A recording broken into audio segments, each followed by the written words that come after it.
Bismillahirrahmanirrahim. Assalamualaikum warahmatullahi wabarakatuh. Kembali bersama saya, kali ini dengan ruang kolaborasi pembelajaran untuk memenuhi kebutuhan belajar murid. Pada ruang kolaborasi ini, kami dari kelompok 2 dengan anggota saya sendiri, Miss Payandi SPD dari SMP 2 Montong Gading, kemudian Bapak Muhlis SPD dari SMA N1 Montong Gading, Bapak Kamul Husni SPD dari SMPN 2 Satap Moyo Utara, dan Bapak Yusniadi SPD dari SMPN 1 Moyo Utara akan memaparkan pembelajaran berdiferensiasi pada SMP yang dilakukan oleh Bapak Dudidam. Namun sebelumnya, pada pemaparan ini terlebih dahulu saya memaparkan karakter murid SMP yang rata usia SMP adalah umur 13 tahun dan memiliki karakteristik emosi yang lebih senang sendiri, mood yang berubah-ubah, dan memperhatikan penampilan. Berdasarkan karakteristik perkembangan kognitifnya, mereka sudah mulai memahami hal-hal abstrak, merasa ingin lingkungan menerimanya, rasa ingin tahu yang tinggi, dan berpikir kritis. Pembelajaran di SMP menyesuaikan karakteristik murid SMP karena tidak semua memiliki kesiapan belajar, minat, dan bakat yang sama. Tidak semua anak memiliki gaya belajar yang sama, dan tidak semua anak suka berkelompok. Tidak semua anak suka berhitung, menulis, olahraga, seni, musik, dan lain sebagainya. Berdasarkan hal tersebut, maka dibutuhkan yang namanya pembelajaran berdiferensiasi, di mana pembelajaran berdiferensiasi adalah usaha guru untuk menyesuaikan proses pembelajaran di kelas untuk memenuhi kebutuhan belajar individu murid.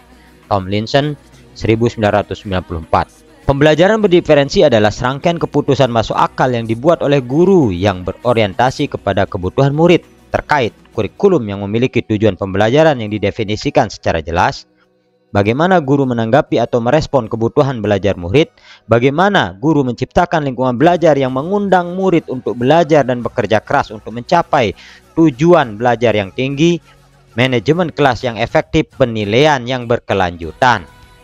Pada situasi 3 SMP, kita akan memperhatikan apa yang menjadi skenario pembelajaran dari Pak Dudidam. Pak Dudidam, seorang guru SMP, ingin mengajarkan murid-muridnya tentang materi iklan. Tujuan pembelajarannya adalah murid-murid dapat menangkap makna secara kontekstual terkait fungsi sosial, struktur teks, dan unsur kebahasaan dari iklan tentang produk dan jasa. Pak Dudidam lalu membuat skenario pembelajaran sebagai berikut. Yang pertama, diskusi seluruh kelas. Di awal pembelajaran, Pak Dudidam melakukan diskusi untuk memperkenalkan murid pada topik tentang iklan dengan menggunakan beberapa pertanyaan pemandu. Seperti, apa yang membedakan antara iklan dengan bentuk tulisan lain? Iklan apa yang benar-benar menarik untuk kalian? Apakah dibutuhkan biaya untuk membuat sebuah iklan? Jenis pekerjaan apa yang tersedia dalam periklanan? Skenario kedua, kerja individu, pasangan, atau kelompok kecil. Setelah itu, Pak Dudidam meminta murid melakukan kegiatan tulis berbagi dengan pasangan, berbagi dengan pasangan lain. Secara individu, murid akan diminta menulis 3 hingga 5 iklan yang menarik bagi mereka. Mereka lalu berbagi apa yang dituliskan dengan satu teman lain secara berpasangan. Saat berbagi, mereka boleh menambahkan pendapat. Setiap pasangan kemudian berbagi dengan pasangan lain. Setelah itu, Pak Dudidam melakukan diskusi dengan seluruh kelas. Ia akan menggunakan daftar iklan yang ditulis oleh masing-masing kelompok sebagai contoh, kemudian membahasnya dengan menekankan pada target audiens sasaran, pesan utama, mengapa beberapa iklan lebih efektif daripada yang lain. Pak Dudidam lalu memperjelas konsep dan istilah periklanan sesuai kebutuhan. Pada skenario ketiga, kerja kelompok kecil. Murid akan diminta untuk membentuk kelompok yang terdiri dari 4-5 orang untuk mendiskusikan kelebihan dan kekurangan berbagai jenis iklan. Setiap kelompok akan diberikan selembar kertas dan bekerja di meja mereka.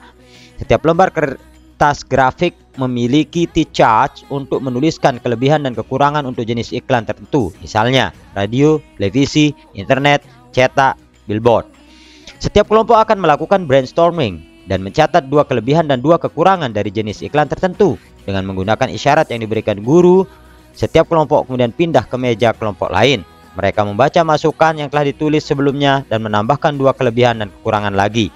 Terus berlanjut demikian sampai setiap kelompok memiliki kesempatan untuk membahas semua jenis iklan. Skenario keempat, Pak Dudidam lalu mengumpulkan kembali murid sebagai satu kelompok besar. Ia lalu memfasilitasi diskusi yang diperlukan untuk memperjelas dan atau memperluas pemahaman konsep seperti target audiens, kejelasan pesan, dan penggunaan fitur kebahasaan dan desain seperti pemilihan judul, teks, gambar, dan format.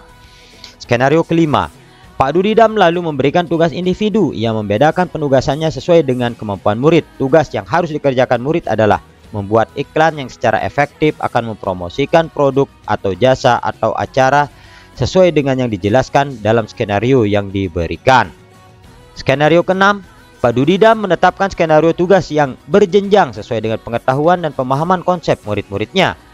Perbedaan skenarionya adalah skenario 1 bersifat lebih konkret dan terstruktur dengan petunjuk langkah demi langkah dan mencakup semua informasi yang diperlukan untuk menyelesaikan tugas.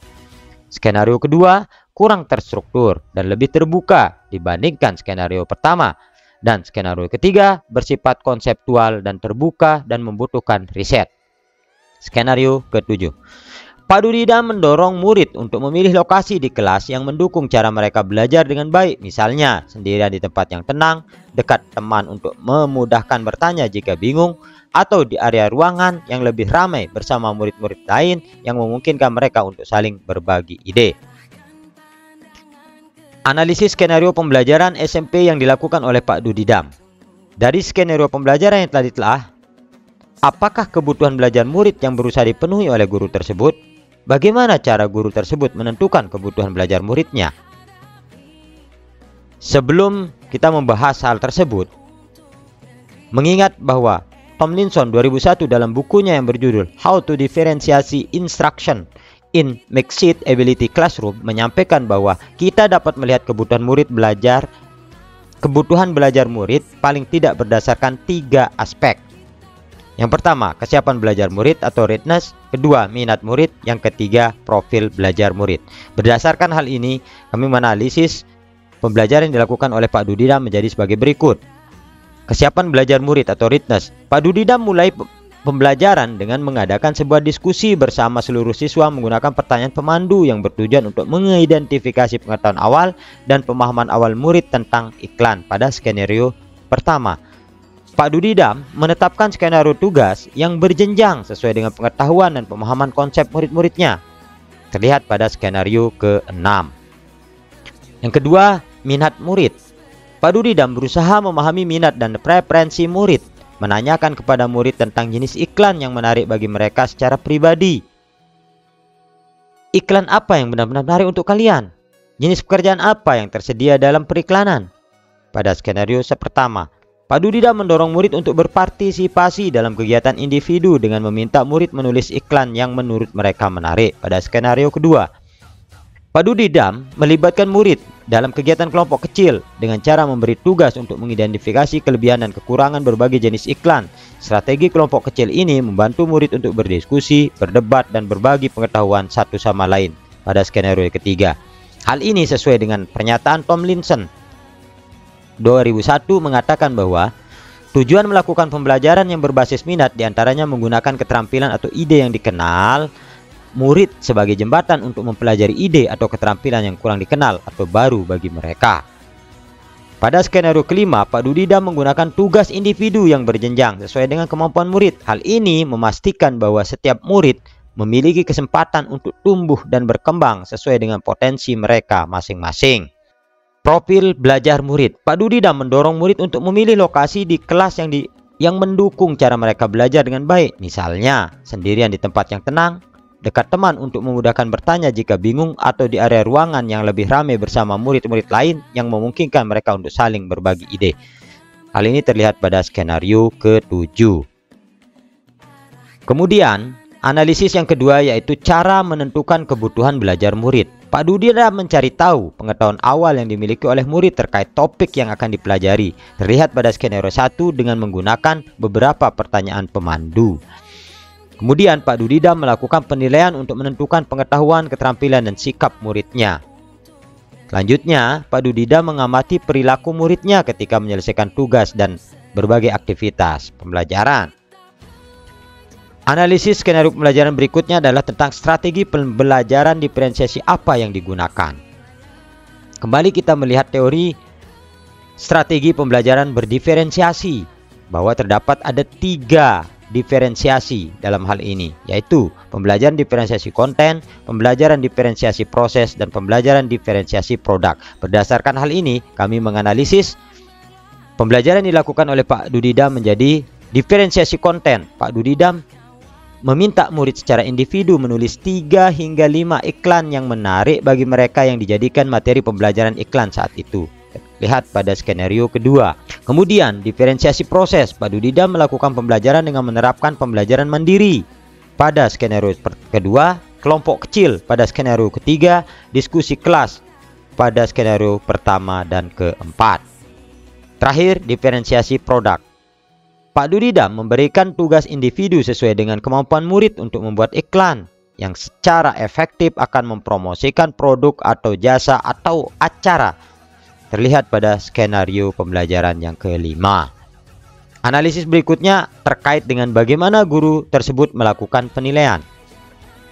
Seperti yang dijelaskan pada teori, dinyatakan bahwa ada 3 jenis penilaian, yaitu assessment for learning, assessment of learning, dan assessment as learning.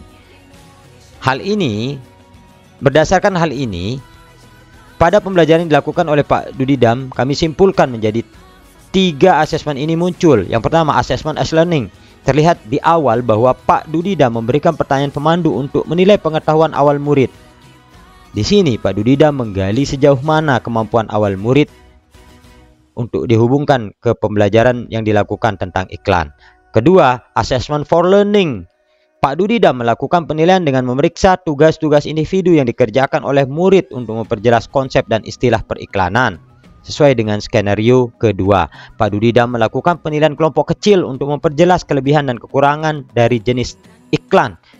Pada skenario ketiga, kemudian Pak Dudidam melakukan penilaian kelompok besar untuk memperjelas dan atau memperluas pemahaman konsep seperti target audience, kejelasan pesan, dan penggunaan fitur kebahasaan dan desain seperti pemilihan judul, teks, gambar, dan format pada skenario keempat. Terakhir, ada assessment of learning. Pak Dudidam memberikan tugas individu sesuai dengan kemampuan murid untuk membuat iklan yang secara efektif akan mempromosikan produk atau jasa atau acara. Terlihat pada skenario pembelajaran yang kelima. Kesimpulan.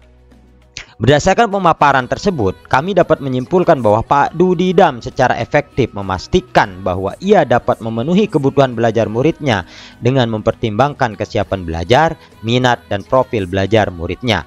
Pak Dudidam juga melakukan strategi pembelajaran berdiferensiasi dengan konten yang menyesuaikan minat murid, proses yang bervariasi seperti diskusi, kegiatan individu, kegiatan kelompok kecil, dan tugas berjenjang untuk menuntun murid memahami konsep dan praktik menciptakan iklan serta melakukan penilaian berkelanjutan dalam proses dan melakukan penilaian sumatif berupa produk yang menyesuaikan dengan kemampuan murid. Demikian pemaparan kami pada kesempatan ruang kolaborasi pada kesempatan ini.